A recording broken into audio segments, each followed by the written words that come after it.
বাটা ভর্তা প্রেমীরা কোথায় ঝটপট করে চলে আসো। আজকে আমি একটি মজার বাটা তৈরি করেছিলাম, একদম আঙ্গুল চেটেপুটে খাওয়ার মতো। মা, এই খাবারটা কিভাবে তৈরি করেছিল গো? খেতে অনেক মজা হয়েছিল। তাই এই জন্যই এই খাবারের রেসিপিটা তোর সাথে সাথে আমার বন্ধুদের সাথেও শেয়ার করব। তবে এই রেসিপিটা কিন্তু পুরোটা দেখতে হবে, না হলে তোমরা বুঝতেই পারবে না যে আমি কিভাবে কি করেছি। আর দেখতে দেখতে জিভে পানি চলে আসবে, এই গ্যারান্টিটা আমি কিন্তু তোমাদের দিতে পারি। তো দেখো, এখানে আমি প্রথমেই নিয়ে নিলাম কাতলা মাছের একটি পিস, আর তার সাথে দিয়ে দিব পরিমাণ মতো লবণ আর হলুদ, দিয়ে খুব ভালো করে মাখিয়ে নিব।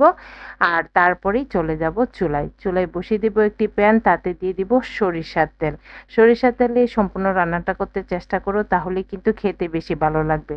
তারপর তেলটা গরম হয়ে গেলে এখানে আমি কাতলা মাছের টুকরোটা দিয়ে দিলাম, দিয়ে এবার এপিঠ ওপিঠ দুনো পিঠই লাল লাল করে ভেজে নিব, হালকা ব্রাউন করে ভেজে নিব।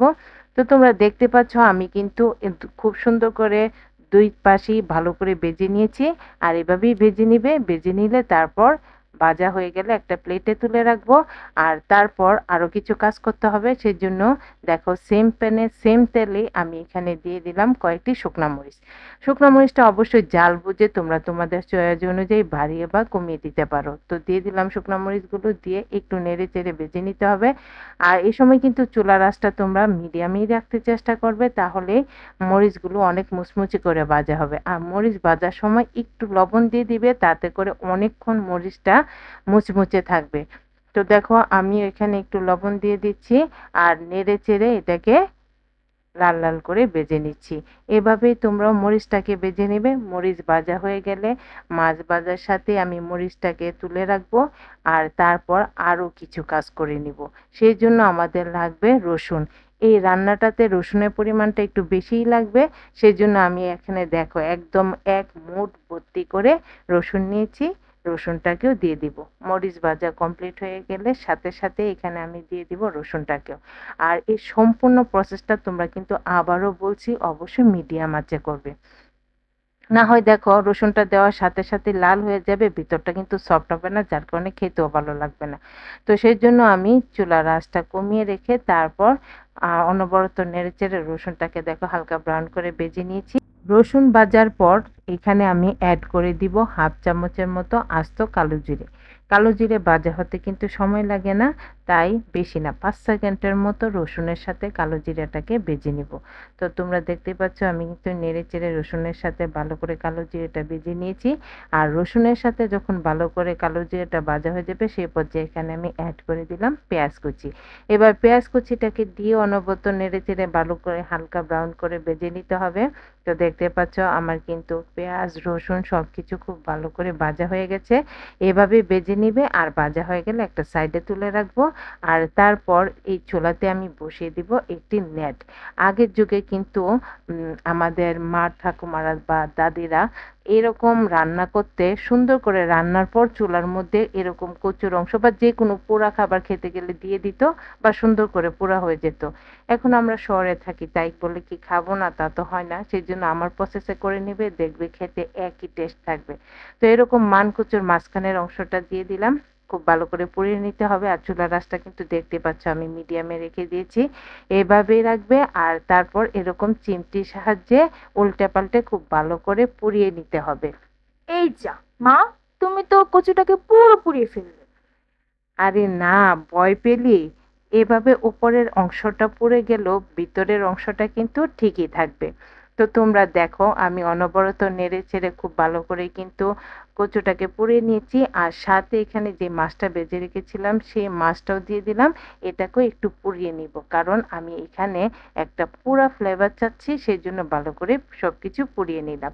আর এখানে দেখো এবার পুরা কচুটাকে আমি ভালো করে উপরে যে খোসার অংশটা বা যে অংশটা পুড়ে গেছে সেই অংশটা ভালো করে ছাড়িয়ে নিব। এভাবে সুন্দর করে ছাড়িয়ে নিতে হবে।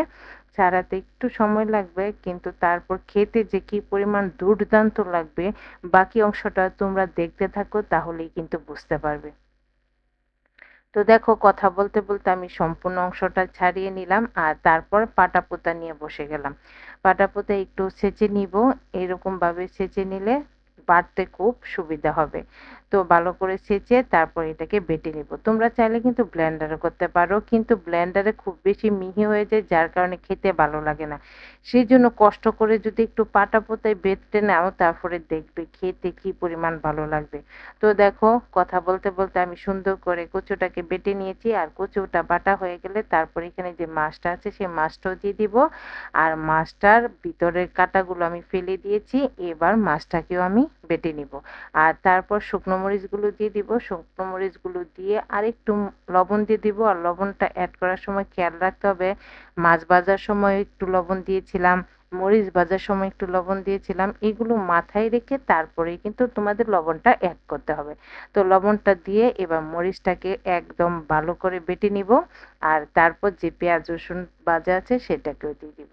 সবগুলো দিয়ে এবার আবারও একটা বাটা দিয়ে দিব। বাস এতটুকুই, এর বেশি কিন্তু বাটার প্রয়োজন নাই। এই বাটাতে যতটুকু মিহি হবে ততটুকুই কিন্তু খেতে বেশি ভালো লাগবে। তো দেখতে পাচ্ছ সবগুলো খুব সুন্দর করে বাটা হয়ে গেছে, আর এইভাবে বাটা হয়ে গেলে এরপর আমি একটি প্লেটে তুলে রাখবো। আর কি সত্যি করে বলো, দেখে কি তোমাদের জিভে পানি চলে আসেনি? আমার কিন্তু ভয়েস ওভার দেওয়ার সময় আবারও জিভে পানি চলে এসেছে, শুধু আমার না, সাথে সাথে আমার ছেলে মেয়েদেরও। বাটা হয়ে গেলে উপর থেকে দিয়ে দিলাম একটু সরিষার তেল আর একটা কাঁচামরিচ। বাস কি পরিমাণ যে টেস্টি হয়, এই এক পদে দুপুরের ভাত শেষ হয়ে যাবে কথা দিচ্ছি। তো তোমাদের কাছে কেমন লাগলো কমেন্ট করে জানিও, আর ভালো লাগলে বেশি বেশি শেয়ার করে দিও। আমার চ্যানেলটাকে সাবস্ক্রাইব এবং পেজটাকে ফলো করে দেওয়ার জন্য তোমাদের কাছে খুব বেশি অনুরোধ রইল। দেখা হবে পরবর্তী নতুন কোনো ভিডিওতে, ততদিন পর্যন্ত সবাই ভালো থেকো। টাটা।